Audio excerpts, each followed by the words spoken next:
Sleeping soundly. Unveiling to sleep like a log. Hello, everyone. Welcome back to our channel.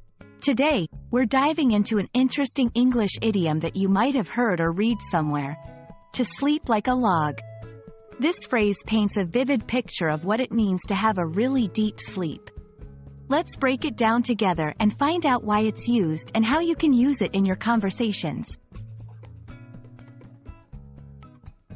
To sleep like a log means to sleep very soundly and deeply, without waking up frequently. When someone sleeps like a log, they are in such a deep state of rest that it's difficult to wake them up.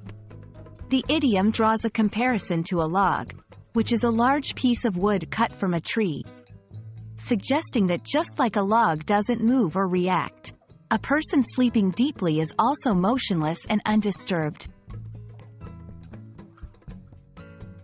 The origin of "to sleep like a log" is not precisely documented, but it's believed to come from the similarity between the absolute stillness of a log and a person who is sleeping deeply. Logs are inanimate and don't respond to their surroundings, much like someone who is in a deep sleep.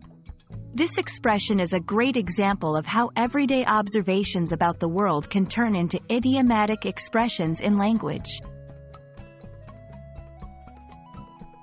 Using "to sleep like a log" in conversation is pretty straightforward.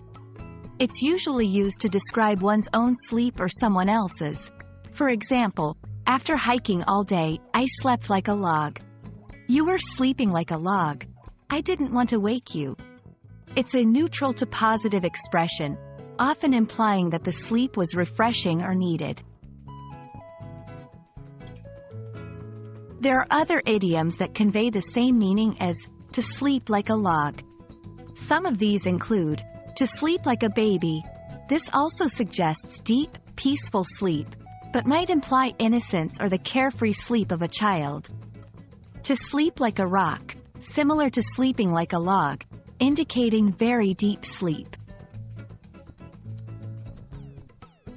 So, there you have it, the meaning and usage of "to sleep like a log." We hope this video has shed some light on this interesting expression and that you'll feel confident using it in your English conversations. Remember, idioms like this one add color and personality to our language, making it richer and more vibrant. Thanks for watching, and we hope to see you in our next video. Happy learning!